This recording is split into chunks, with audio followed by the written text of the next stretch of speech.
Hello everyone, welcome to my channel इस खबर से। और आप सुन रहे हैं अरेंज मैरिज एक नई शुरुआत। तो चलिए स्टोरी को स्टार्ट करते हैं। पार्ट 52। फ्लाइट में सिया और रवि एक दूसरे की बाहों में सो चुके थे। प्यार करने के बाद थक गए थे बेचारे। कई घंटे निकल जाते हैं और फाइनली जो है सिया की नींद खुलती है, क्योंकि अब उसको भूख लग रही थी। उन लोगों ने डिनर भी नहीं किया था रात में। तो वो उठती है और उठने के बाद वो अभी को हाथ अपनी कमर से हटाती है। वहाँ पे अभी के टी शर्ट पड़े हुए थे, उसे पहन लेती है और पहनने के बाद वॉशरूम जाती है। जाकर फ्रेश वगैरह होकर अपने कपड़े चेंज करती है और अभी को उठाती है। अभी कहती है, क्या हुआ, क्यों उठ गई? भूख लगी है। अच्छा, भूख लगी है, ठीक है, तुम खाना मंगा लो, मैं भी आती हूँ फ्रेश होकर। जी, ये बोलकर अभी जो है उठती है और उठने के बाद वो वॉशरूम जाती है। वो भी चेंज वगैरह करके आ चुकी है और इस वक्त ऑलरेडी जो है उनके लिए खाने के लिए आ चुका था और सिया उसका इंतज़ार कर रही थी। जाती है, अभी जाकर सिया के बगल में बैठ जाती है। सिया उसको देखती है और कहती है, खाएं? अभी कहती है, हाँ मैं खिला दूँ? तो सिया कहती है, आप? ठीक है। अभी बड़े प्यार से अपनी वाइफ को देखते हुए उसको खाना खिलाने लगती है। सिया जब ये देखती है कि बस उसे ही खिला रही है, तो वो भी अपने हाथों से उसको खिलाना स्टार्ट करती है। अभी कहती है, अरे मैं खा लूँगी, तुम खाओ ना। अभी सिया कहती है कि ठीक है ना, खाइए, आप मुझे खिलाइए, मैं आपको खिलाती हूँ। ये दोनों की चीज़ें बहुत अलग थी, बहुत खुश थे दोनों एक दूसरे के साथ। यहाँ पे कोई बिजनेस नहीं, कोई फैमिली नहीं, ओनली हम, यानी कि दोनों, बस प्यार ही प्यार और कुछ नहीं। वही दूसरी तरफ अवनी और अनिका, उनको पता चल गई थी उनकी बहन आ रही है, तो जाहिर सी बात है वो लोग इंतज़ार कर रहे थे। इसी तरह वक्त निकलता है, वक्त गुजरता है। कुछ समय बाद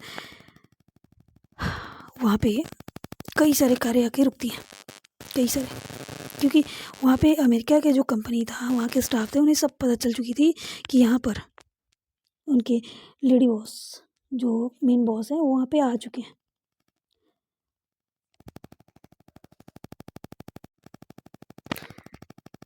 कार के दरवाजे खुलते हैं और वहाँ से सिया अभी बाहर निकलते हैं और बाहर निकलने के बाद वो बंगले के अंदर कदम रखते हैं, जहाँ पे अवनी और अनिका कब से उनका वेट कर रहे थे। फाइनली अपनी दीदू और भाभी माँ को देखकर अवनी खड़ी होती है और दौड़ते हुए जाकर अपनी भाभी माँ को हक कर लेती है। भाभी माँ आप आ गए? आपको पता है मैं कब से वेट कर रही थी। सिया उसके चेहरे पे हाथ रखती है और कहती है, हाँ मुझे अच्छे से पता है कि मेरा बच्चा कब से वेट कर रहा है। अभी कहती है, मैं भी दिख रही हूँ, अगर दिख रही हूँ तो आके हक कर लो। ये सुनकर अवनी का मुंह बन जाता है और वो सिया को छोड़ती है और रवि को भी हक करती है और कहती है, दीदू आप ठीक हो? हाँ मैं ठीक हूँ। पीछे अनिका खड़ी थी। अनिका सिया के पास आती है और कहती है, दी आप ठीक है ना? सिया कहती है, हाँ मैं ठीक हूँ, तुम ठीक हो ना? कहीं चोट वगैरह तो नहीं लगी है? तो अनिका कहती है, नहीं दी मैं ठीक हूँ, आप टेंशन मत लीजिए, सब बढ़िया है। ये बोलकर वो अंदर आते हैं। अंदर आने के बाद सोफे पे बैठ जाते हैं। वहाँ के जो सर्वेंट थे उनके लिए पानी वगैरह लेकर आते हैं। और रहने के बाद अभी जो है अपने कमरे में जाने लगती है। उसके पीछे सिया भी जाते हुए कहती है, हम थोड़ी देर में आ रहे हैं। अम्मी अनिका हमें से लाते हैं और अनिका कहती है कि क्या लगता है जीजू क्या करने वाले हैं? अम्मी कहती है, तांडव करेंगे, देख लेना।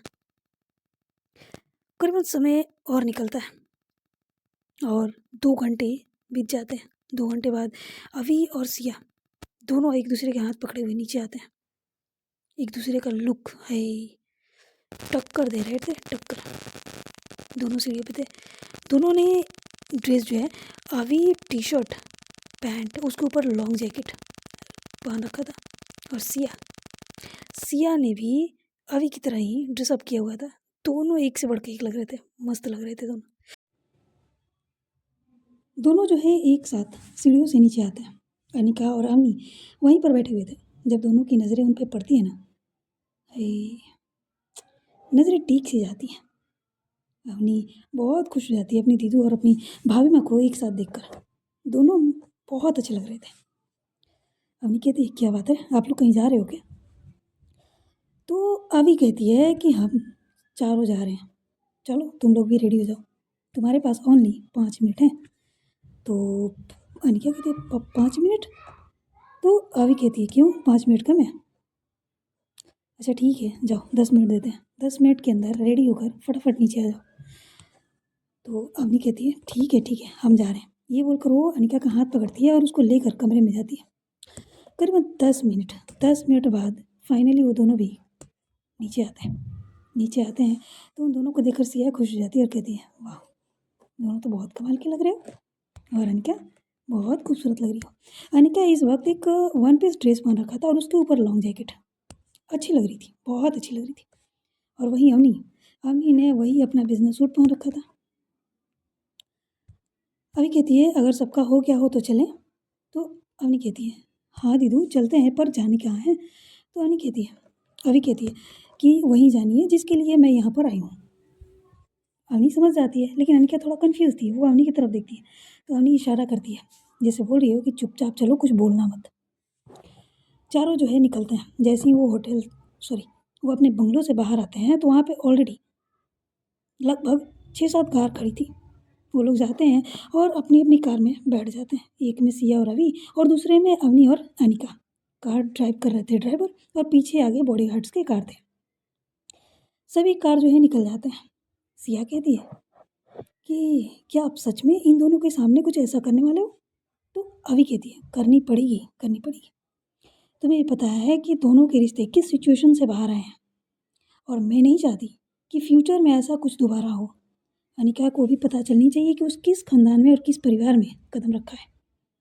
यहाँ पे ईमानदारी मोस्ट इम्पॉर्टेंट है। रिश्तों में ईमानदारी ना हो तो फिर ये रिश्ता किसी काम का नहीं रह जाता है। पैसों का क्या है, वो आते जाते रहते हैं, लेकिन विश्वास सबसे बड़ी चीज़ होती है। उसके मन में डर भी होनी चाहिए कि कल को अगर कुछ भी ऐसा वैसा हुआ तो क्या क्या हो सकता है। सिया कहती है ये कुछ ज़्यादा नहीं हो रहा है? तो अभी कहती है नहीं बिल्कुल भी नहीं, मेरी बहन की ज़िंदगी का सवाल है। मैंने उसकी आंखों में अनिका के लिए प्यार देखा है, तो मेरी तरफ से तो ज़्यादा नहीं हो रहा है। और तुम देख लो अपना, अगर तुम्हें बुरा लग रही है अपनी बहन के लिए तो तुम सोचो। सिया कहती है ऐसा कुछ नहीं है, ऐसा कुछ नहीं है, और अनिका पे आप भी भरोसा कर सकते हो, वो बहुत अच्छी लड़की है। हाँ, थोड़ी कंफ्यूज थी अपने फीलिंग्स को लेकर, लेकिन इसका मतलब ये तो नहीं ना कि वो गलत इंसान है। अभी कहती उम्मीद तो मैं भी यही करती हूँ। इसी तरह दोनों जो है बातें करते हुए आगे बढ़ रहे थे। तो सिया कहती है वैसे आपने विकी के बारे में क्या सोचा है, क्या वो रावी के लिए ठीक है?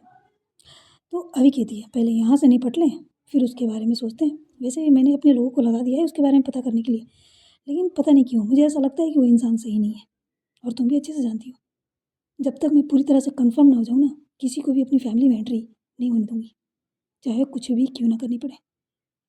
लेकिन रावी, रावी वो तुम उसकी चिंता मत करो, वो मेरी बात अच्छे से समझ जाएगी और मान भी जाएगी।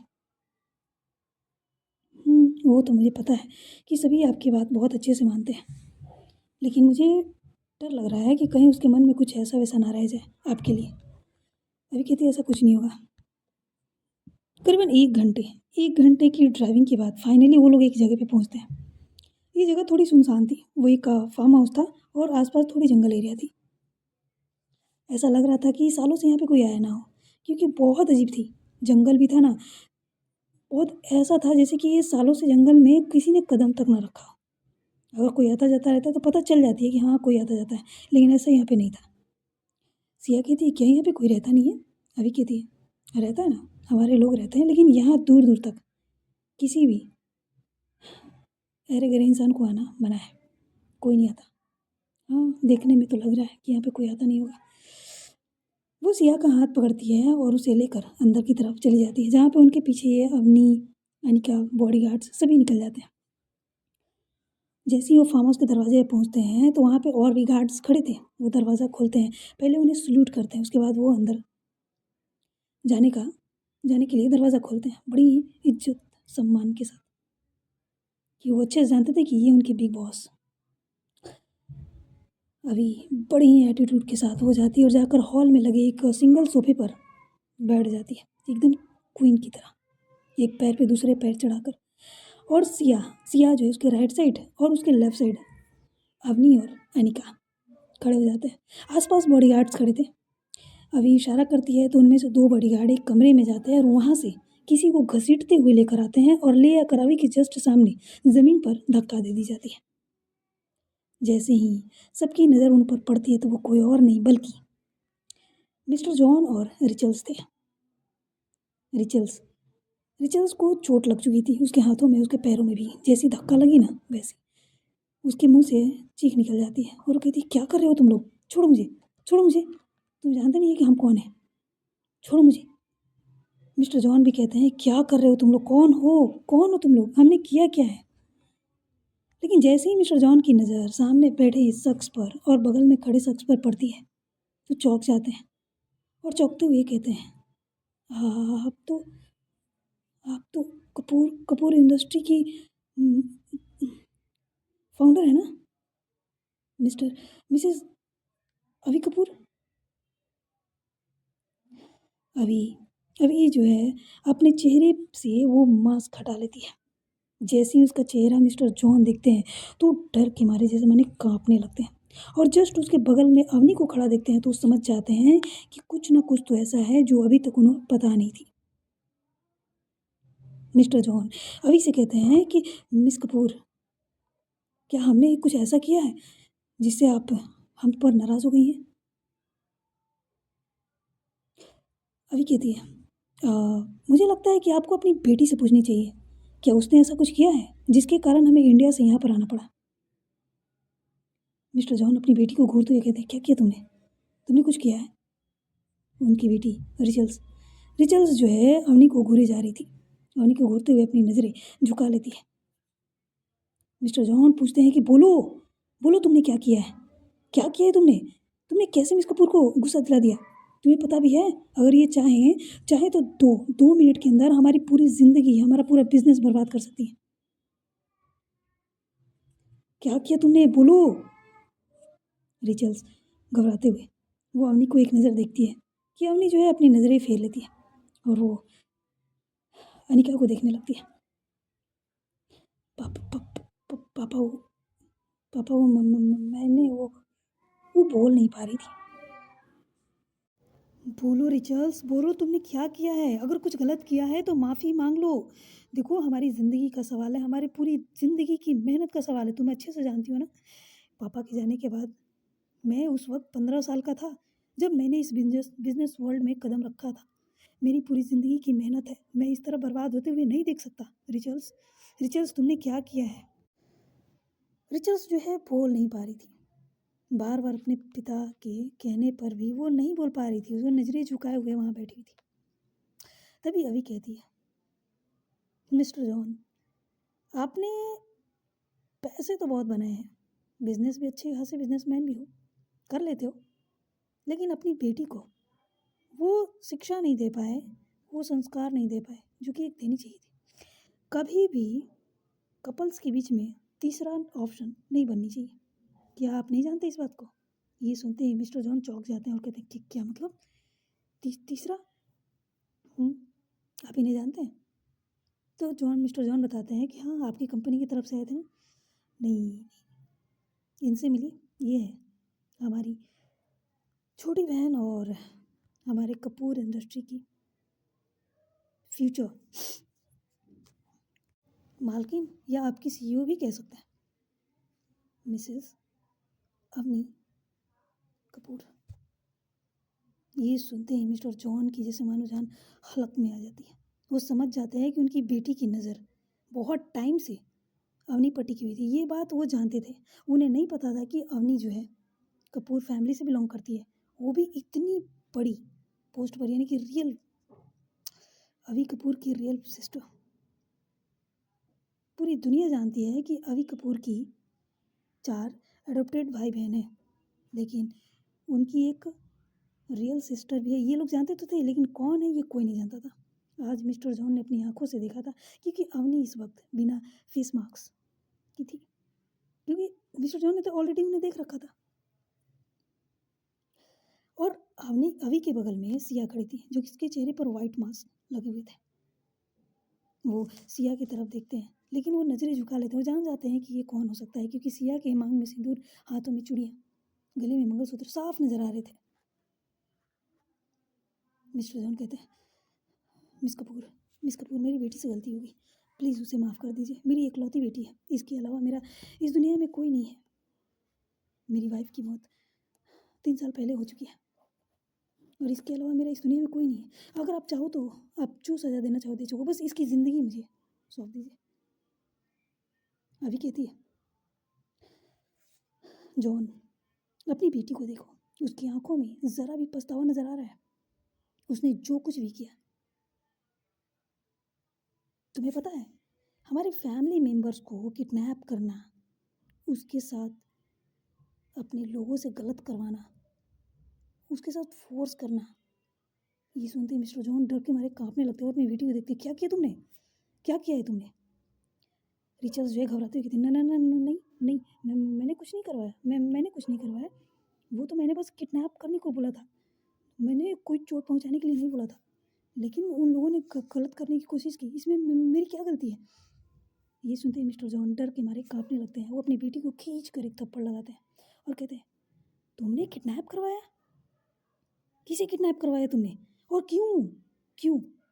रिचल्स अपने पिता की तरफ देखती और कहती, डैड प्लीज़, मैं मिस कपूर से प्यार करती हूँ, और वो उनके पार्टनर। वो उसके अनिका की तरफ इशारा करते हुए कहती, इसके रहते हुए मैं उन्हें पा नहीं सकती थी। मुझे पता नहीं थी कि ये कपूर से फैमिली से बिलोंग करते हैं। मुझे लगा कि ये कपूर इंडस्ट्री की एक मामूली से एम्प्लॉय है, और प्यार करना कोई गलत नहीं होता है डैड, आप भी पता है। हाँ, प्यार करना गलत नहीं होता है, लेकिन दो कपल्स के बीच में तीसरा ऑप्शन या किसी को नुकसान पहुंचाना, ये क्या हमने यही तुम्हें सिखाया है रिचल्स? हमारी इज्जत, मान सम्मान, सब कुछ तुमने ऐसे दाव पे लगा दिया। मेरी बरसों की मेहनत, जिसके नींव मेरे पिताजी ने खड़ा किया था, ये बिजनेस तुमने यूं दाव पे लगा दिया। तुमने हमें बर्बाद कर दिया रिचल्स, बर्बाद कर दिया तुमने। अब कुछ नहीं हो सकता है। वो फूट फूट कर रोने लगते हैं। उन्हें याद आती है कि उनके पिता ने आखिरी समय पे बोला था, इस बिजनेस को आगे लेकर जानी है। वो उनकी मेहनत की कमाई थी। जब ये बिजनेस स्टार्ट हुआ था, मिस्टर जॉन के पिता ने जब स्टार्ट किया था, उस वक्त वो अमेरिका के टॉप 20 में आते थे, और बहुत मेहनत किया था उन्होंने। अपनी ज़िंदगी की उस मोड़ से गुजरे हुए थे जहाँ पे ये लोग आज खड़े हैं। कहीं ना कहीं उसकी नींव रखने वाले मिस्टर जॉन के पिता ही थे। मिस्टर जॉन ने उसे आगे लेकर गए थे, और आज उनकी बेटी ने सब कुछ ख़त्म कर दिया था। अभी कहती है, जॉन क्या करना चाहोगे? एक तरफ तुम्हारा बिजनेस है, दूसरी तरफ तुम्हारी बेटी, दोनों में से किसी को चूज़ कर लो। मिस्टर जॉन अपने सिर पे हाथ रख लेते हैं, उनकी आंखों में आंसू भरे हुए थे, और रिचल्स भी अब घबरा रही थी। उसके चेहरे पे थोड़ी बहुत घबराहट आ चुकी थी। वो अपने पिता की तरफ देखती और कहती, पापा क्या सोच रहे हो? क्या ये लोग इतने हैं कि हमारे बिजनेस को ख़त्म कर देंगे? कहीं ना कहीं अभी भी उसको कुछ खास पछतावा नहीं था, लेकिन हाँ, डर तो लग रहा था, क्योंकि यहाँ पे वो दोनों अकेले थे, यहाँ पे बहुत सारे बॉडीगार्ड थे, तो कुछ भी हो सकता था, ये वो समझती थी। लेकिन पछतावा उसकी आंखों में दिख नहीं रहा था। मिस्टर जॉन अपनी बेटी की बातें सुनते हैं, उसको देखते हैं, उसकी आंखों में पछतावा ना देखकर उन्हें बहुत गुस्सा आता, और खींच कर एक थप्पड़ और लगाते हैं और कहते हैं, सब तुम्हारी गलती है, सब तुम्हारी गलती।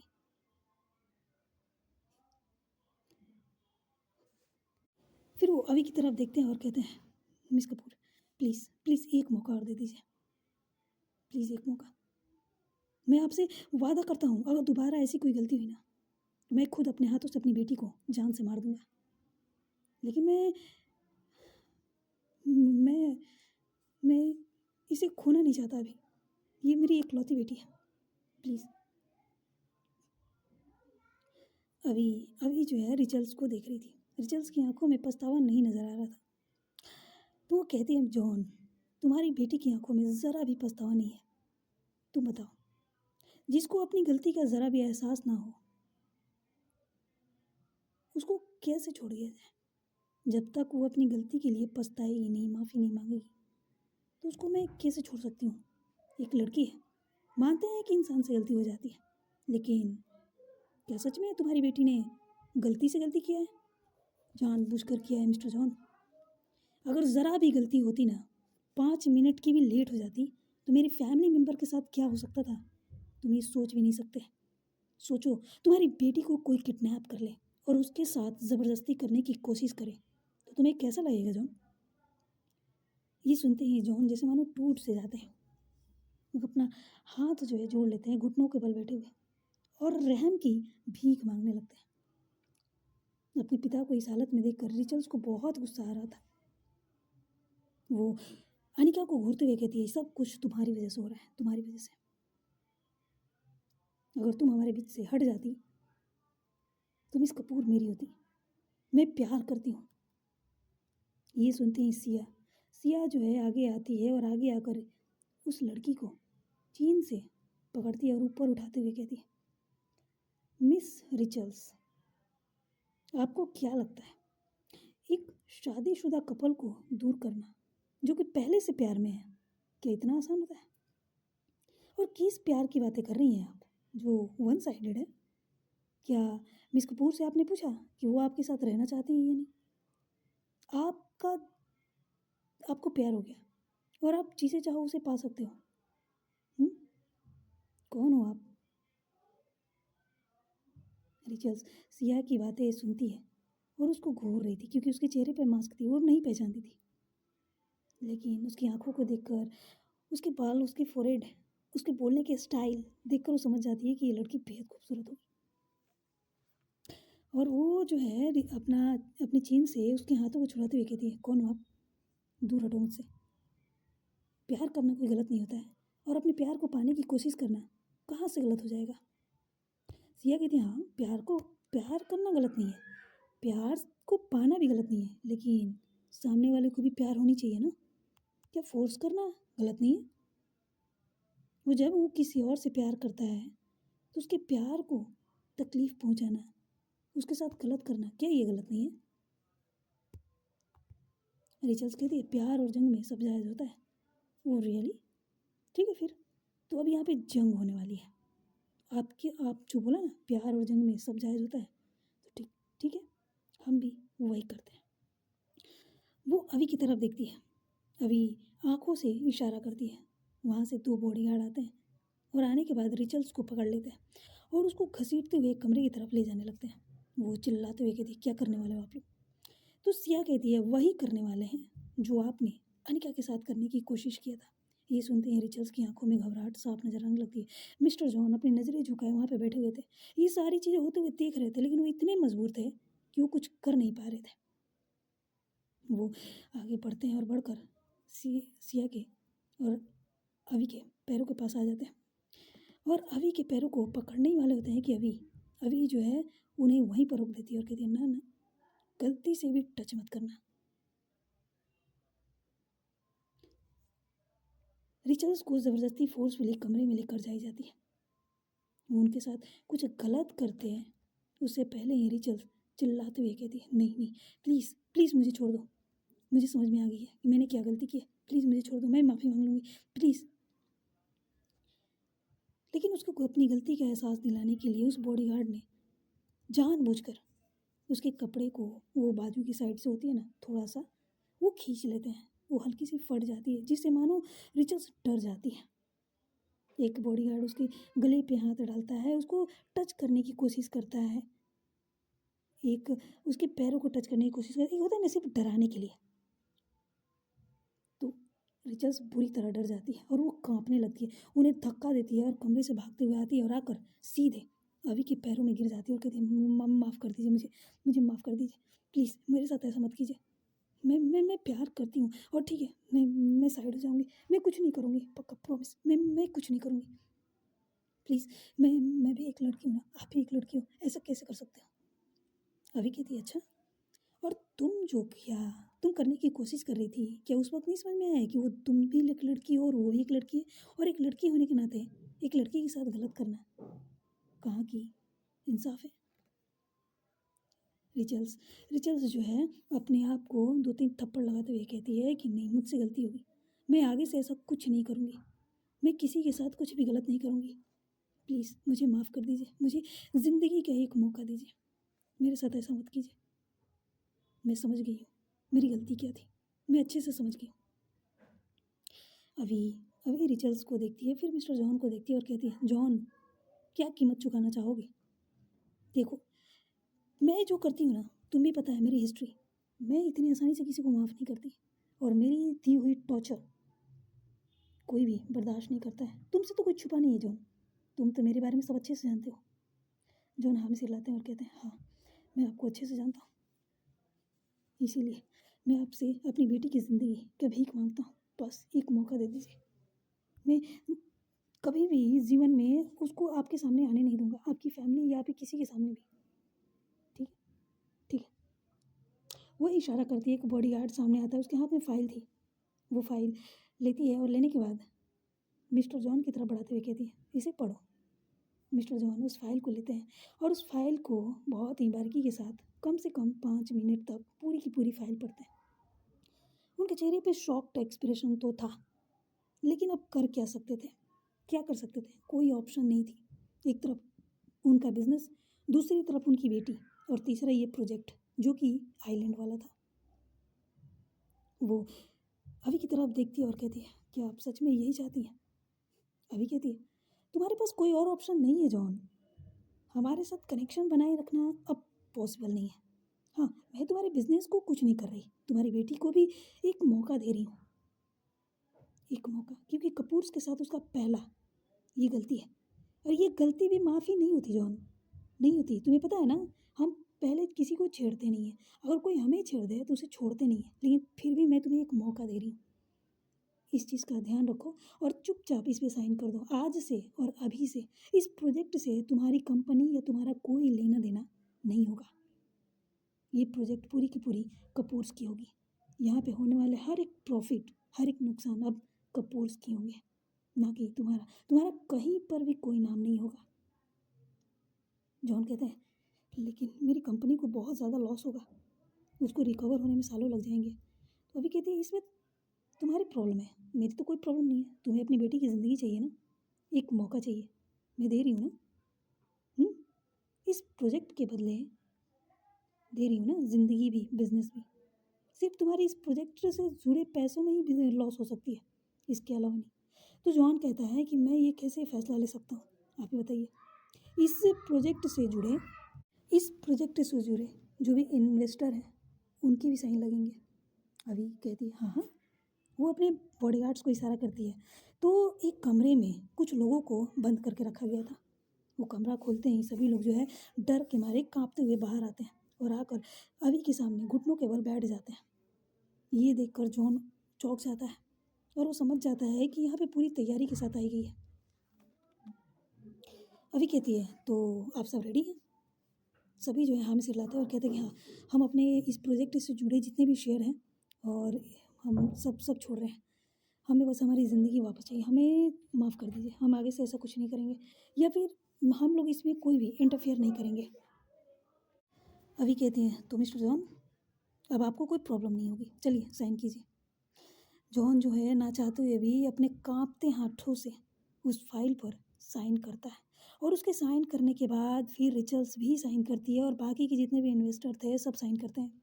इस प्रोजेक्ट से जुड़े जितने भी इन्वेस्टर थे, जिनके उनके पास शेयर थे इस प्रोजेक्ट से जुड़े, सभी जो वो शेयर ट्रांसफ़र हो चुके थे कपूर इंडस्ट्री में।